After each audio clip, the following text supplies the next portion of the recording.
Hello and welcome to today's video.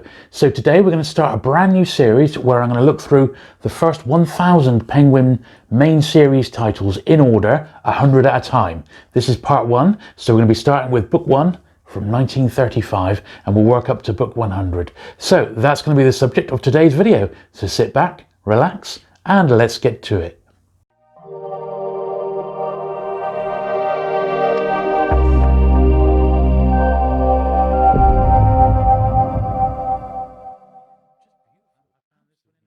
Okay then, so let's start off with Penguin number 1. This was the original, like a pre-release proof copy, like an advanced copy. This was done in the green crime colours instead of the one that we're actually familiar with, which is the blue biography colours. This one was done literally as a sample. Basically, it would take, the contents is identical. It would be taken out to show prospective clients what was actually involved here, and what the penguins were eventually going to look like. Very rare, this one, the green coloured aerial. It's really not known how many exist, but the theory amongst collectors is there's probably only about 3 or 4, if that. But yeah, quite a nice little rarity, that one. Here's the much more regular Penguin number 1, which is Ariel, and it is a biography. And here's another copy of number 1, which was issued in 1985 for the publisher's 50th anniversary. This one was with the compliments of the directors of Penguin, so it was given out as a freebie for, no doubt, clients and better accounts at the time in 1985. So then we got number 2, Farewell to Arms. Now with these penguins, they were released in 10s. So this is on the back here, the very first 10 penguins. And what a fantastic collection it actually was. Certainly a Farewell to Arms is one of the ones that I particularly like. They've also got the bodily head on the spine here, on the side of the covers here, and also on the back there. So it was published under the Bodley Head imprint. That was actually Alan Lane's own publishing house, and that was where the penguins were first started from, just for the first 80 or so titles until they became a force in their own right. Number 3 is Poet's Pub by Eric Linklater. Number 4 was Madame Clary. All of these that we're going to be showing today originally came in dust wrapper. Some of mine I've taken out of dust wrapper because the dust wrappers were possibly a little bit damaged and worn, and they just looked so much better on the shelf. This particular one, it was a case in point where I've got the dust wrapper. I've just taken it off because it just looks so much better outside of the dust wrapper. And you have to remember that these books are dating from 1935, so it's not like they are new by any means. Yeah, currently 85 years old. Here's the first of the crime titles, which is number 5, The Unpleasantness at the Bologna Club by Dorothy L. Sayers. Of course, there are many collectors of Penguin who just collect the crime, like there are collectors who just collect the travel titles. This is number 6, Mysterious Affair at Styles. So this was part of the first run of the 10 Penguins in July 1935, and it also had a couple of little reprints, but there were copyright issues and problems, and in the end the issue did get replaced. So Mysterious Affair at Styles comes back a little bit later, but in the meantime they released it as 6A. So you see there's 2 number 6s, basically a 6 and a 6A, and that came out as Murder on the Links. So unfortunately that's an extra one for you to try and find, and that was 1936 when that one got replaced. All right, so that's number 6. Number 7 here is 25, not number 25, but number 7 in the main series, and that's by Beverly Nichols, another biography. Number 8 is William by E.H. Young. This one is in its wrapper here. They tend to exist with a priced state, the 6pence on there, and an unpriced state. Often this is just down to if it was an export copy or not. This is number 9, Gone to Earth by Mary Webb. And finishing off that initial batch of 10 from July 1935 is Compton Mackenzie's Carnival. There we are. So that's the first 10 done and dusted. Let's zoom on to the next one. So we've got number 11 here, which is Norman Douglas's South Wind. Now obviously these orange ones come under the sort of the overall fiction banner. Real thick one, this one. And on the back you'll notice once again they've published another 10. So it's from number 11, South Wind, all the way through to number 20. And that's what we're going to have a look at now. Number 12 is The Purple Land, W.H. Hudson. And it's surprising, but some of these early ones aren't that difficult to track down. It might take you a little bit of time, but they are out there. And because they were such nice books and they were really well produced, they are robust and they've stood the test of time. So these pre-war penguins actually aren't too bad. This is a real favourite of mine, penguin number 14, which is The Thin Man, Dashiell Hammett, an absolute classic of its type, and this is a particularly gorgeous penguin edition from, once again, 1935. Then we've got number 15, which is Four Frightened People, that one in its dust wrapper. So yeah, so some people, they decide to collect like the first 80, which is all the ones which had the Bodley Head sort of moniker on. In number 16 here, Edwardians, Vita Sackville West. Other people collect the first 100. A lot of people collect the first 100. It's a really good sort of target to have. There's not that many tough ones to get in that time. Although there's going to be a few that are going to cause you a bit of an issue. Number 18 here, Debonair, G.B. Stern. This one's got a slightly damaged dust wrapper on the spine there. Number 18.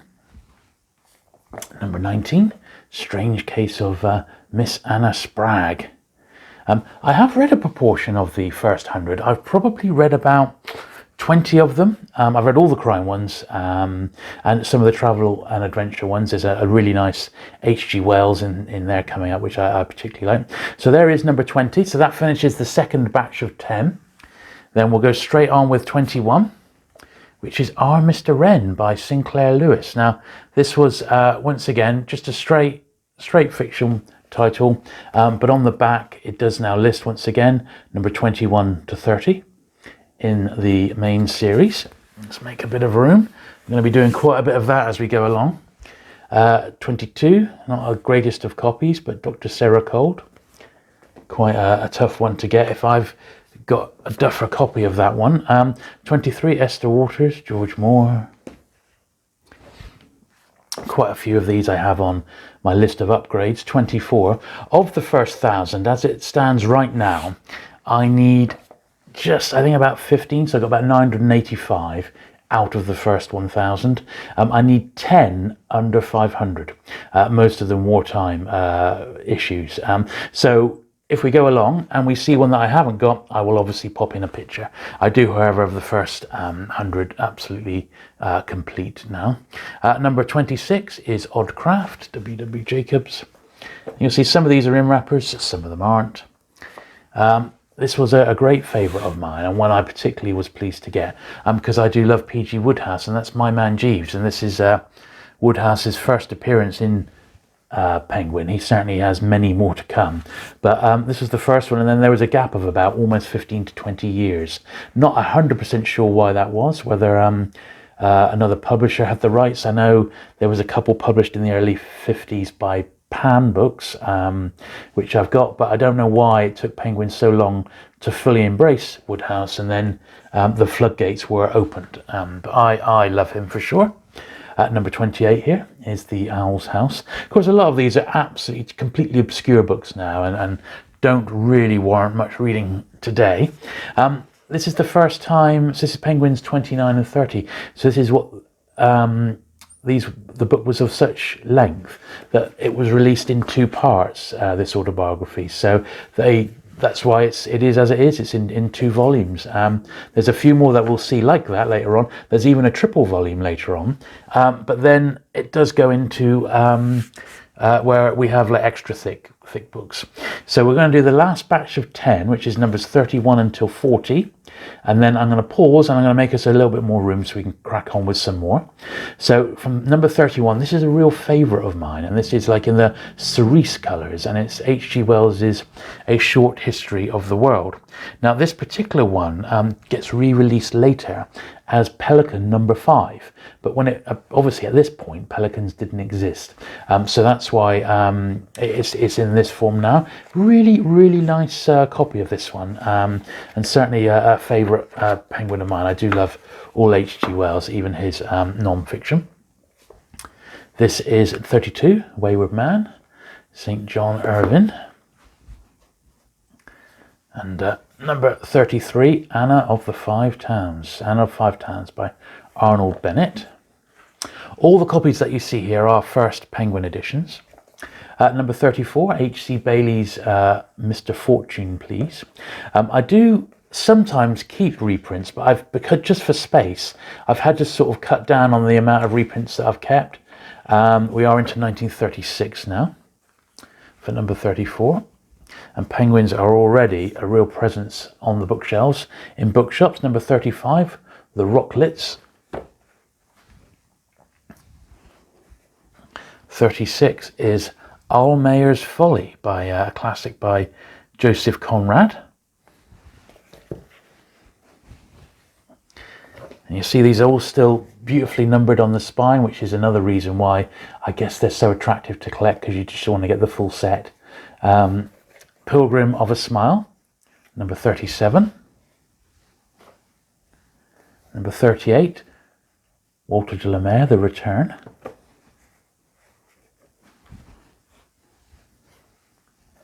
Number 39 is The Wallet of Kai Lung. And number 40 is Dodo by E.F. Benson, and that's Penguin number 40. So I think that's quite a good point. We'll just pause there. I'm going to make a little bit more room on the table here, and then we'll crack on with the rest of them. Okay, so we kick off again with number 41. Now this is Aldous Huxley's first entry into Penguin, and it's chrome yellow. Not one of his most famous ones by any means, but still nice to see an Aldous Huxley in the Penguin colours there. And let's just have a little look at the age of this. I believe it's still 1936. Yes, it is. It's still dated from 1936, so just 1 year after Penguin launched. Then we've got number 42, which is Death of a Hero, Richard Aldington. Number 43 is A Safety Match by Ian Hay.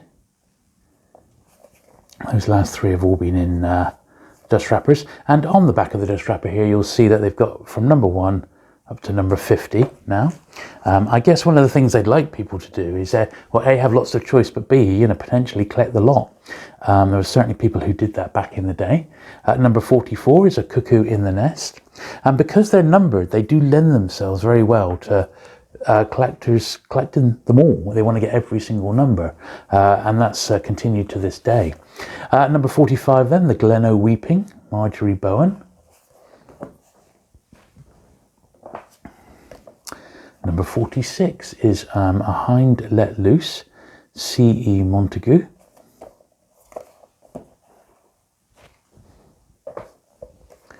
Number 47, The Lonely Plough. A lot of these are extremely obscure now. This one's not, though. At number 48, A Passage to India. So this is quite rightly regarded as a bit of a modern classic, and Penguin published it all the way back in 1936 for the first time, way before the normal Penguin Classic imprint had been created. Penguin number 48 there, Passage to India. Number 49 comes in as The Jungle by Upton Sinclair. Nice copy of that one. And for the 50th Penguin, it was The W Plan by Graham Seaton. Can't tell you much about that, but that was the one that got the honour of being the 50th Penguin, by number at least. Number 51 then, we look into The Morning Tide, Neil M. Gunn. And then we've got number 52, which is The Spanish Farm. 53 is Dusty Answer, Rosamund Lehman. Quite a thick one, that. It's got the first 60 straight on the back there. As I said, these were still being published in batches of 10 each time round, each month. Number 54, I Am Jonathan Scrivener, Claude Houghton. Number 54. 55 comes in as the party dress.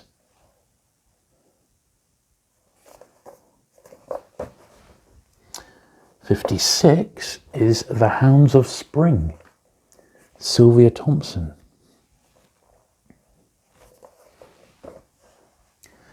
57, The Black Diamond, Francis Brett Young. Let's push those back a little bit.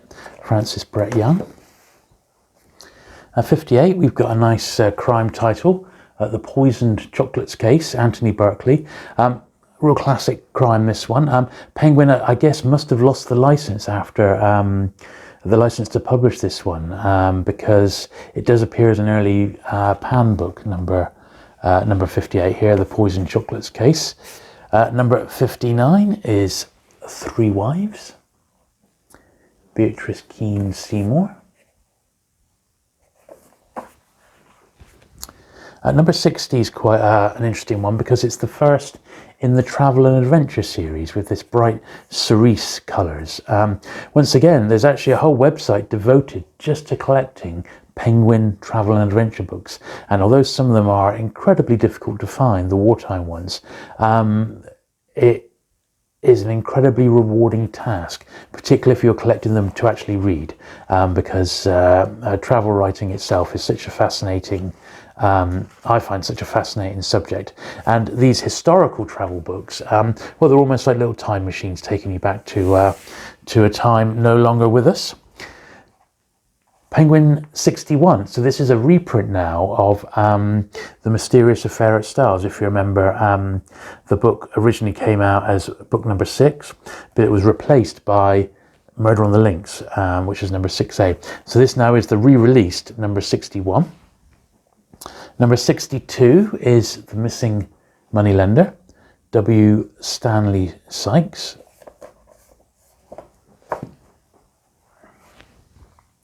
And number 63, another great crime title, one that I certainly enjoyed, and that's Raffles. I don't know if you've ever read the Raffles books. There was a couple published by Penguin, and Raffles is like the gentleman detective, and if you've never tried them, I think they're excellent. I really do. Number 64 is Edgar Wallace's The Four Just Men. Another sort of mini classic, really, you could call it. And then finishing this run of 5 crime titles, we have number 65, which is The Man in the Dark by John Ferguson. Now this one, interestingly, has only got from number 1 to 65 on the back. So that does make me suspect that they'd stopped issuing them in 10s. But we'll have a look. Number 66 is The Surgeon's Log, a title that was taken from, or reused rather, for a Patrick O'Brian book years later. This one shows 1 to 70. So maybe they just hadn't quite finalised the list. But that's another travel one, as is this one. So My South Sea Island. Number 67. I do love these colourful vintage penguins. Number 68 are another real favourite, this one, with Mystics and Magicians in Tibet. This is quite highly sought after, this one. So you might have a little bit of trouble getting hold of a nice copy. Mine is certainly not in great shape, but I'm just very pleased to own a copy. So number 69 and number 70 is another one of those double volumes. So it's volume 1, volume 2. Some Experiences of a New Guinea Resident Magistrate. Now, you've got to admit that that's not probably the most riveting of titles, but hey ho, that's 69 and 70. 71 is another biography title. So we have Confessions and Impressions by Ethel Manning. Big thick biography title, that one. And I think we're going to have to pause in a minute just to get the last lot in. Let's see if we can get to number 75. So we've got Still She Wished for Company, Margaret Irwin, number 72. And on the back, it's showing 1 to 80 now. That's number 72. Number 73 is Mr. Weston's Good Wine. 74, Thunder on the Left, Christopher Morley. And 75 is a real classic, Evelyn Waugh's Decline and Fall. Absolutely love this one. I do love Evelyn Waugh as an author, and this is one of the best. And I think I've run out of room again, so I'm going to hit the old pause button. I'll be straight back. Okay, so number 76 is Dangerous Ages. Number 77 is another one of those lovely ones, which is in that very light violet colours, a bit like the H.G. Wells one from a little bit earlier, number 31. So this is number 77, Grey Wolf. Still got the first 80 still on the back. So number 78 is Trent's Last Case by E.C. Bentley, a bit of a famous crime one. Number 79 is The Rasp, Philip MacDonald. The problem with the crime ones, because they are so collectible, really nice copies can be rather expensive. So number 80 is The Dawn of Reckoning, James Hilton. And then 81 is Tarka the Otter. Now Tarka the Otter did get re-released a little bit later. It wasn't until 1949, in fact, but it did come out as a Puffin storybook, and that was PS number 60, which I have covered the first 100 Puffin storybooks, but this was the first appearance of it. And on the back here, in the 2 columns, it shows penguins 1 to 90. But that was number 81. 82, we have another little travel and adventure book. One thing I should say, I did forget to mention, so if we have a look here, this is Penguin 79. That was the very last one with the bodily, Penguin number 80 was the last one with the bodily head on the front cover. After that, it was dropped from Tarka the Otter going forward. So these were now being published in their own right. Number 82 is The Undertones of War. Number 83 is The Poacher, H.E. Bates. And number 84 is Lola Willow's Sylvia Townsend Warner. Once again, that's a real tough. This took me a long time to get a nice copy of this one. I just don't know why. It was one of those harder ones for me to get. So if you are collecting the first 100, look out for that one being a bit tricky. Number 85, Sir Isumbras at the Ford. Number 85. 86, we have These Charming People.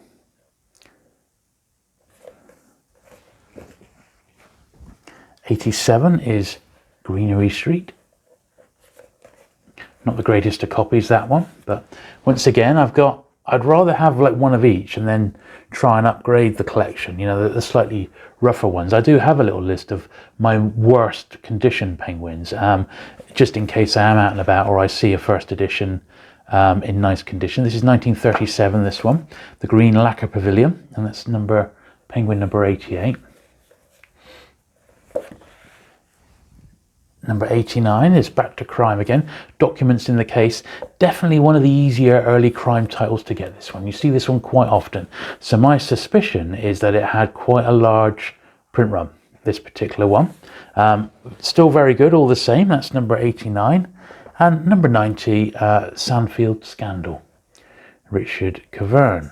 Not a name you hear very often. So number 91, absolute classic in its own right, which is Dr. M.R. James. You don't often see that these days, and it's his Ghost Stories of an Antiquary, and the back has changed now, so 91 to 100 are not listed on the back, but we do have a list of the first 10 Pelicans and the first 6 Penguin Shakespeare titles, which is pretty cool, isn't it? So times are changing, the list is expanding. Number 92, Hamptonshire Wonder.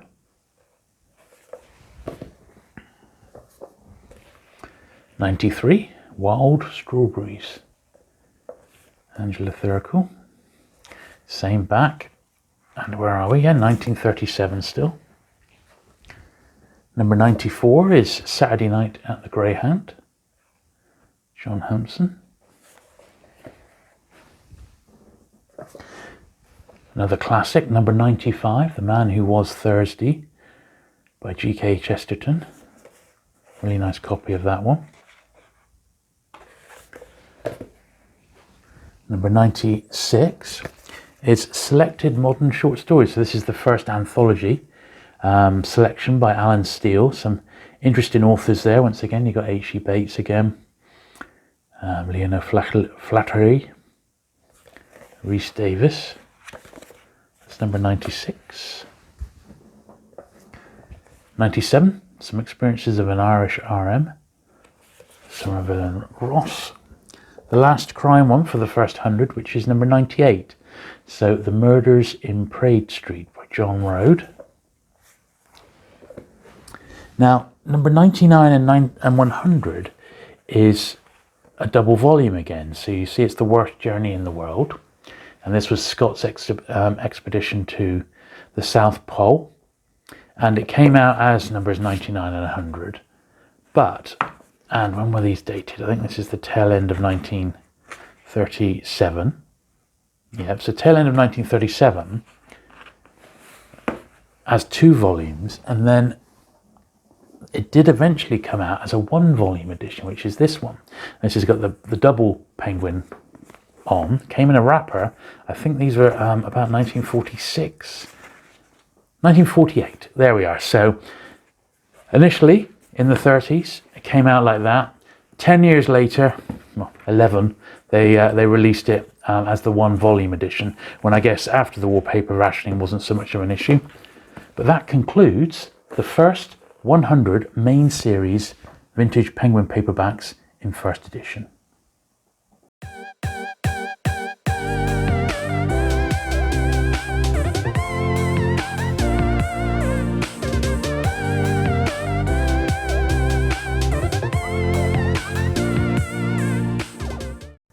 So there you go. That concludes our first look at the first 100 main series vintage Penguin paperbacks. I do hope you've enjoyed it. Look out for part 2 very soon, where we'll do 101 to 200, and we're going to work our way all the way through in 10 parts right up to Penguin 1000, one of our submarines. So that's it for today. Thanks once again for watching. Do please consider subscribing for regular vintage Penguin book content. Do give the video a thumbs up, and I look forward to seeing you again soon. Bye.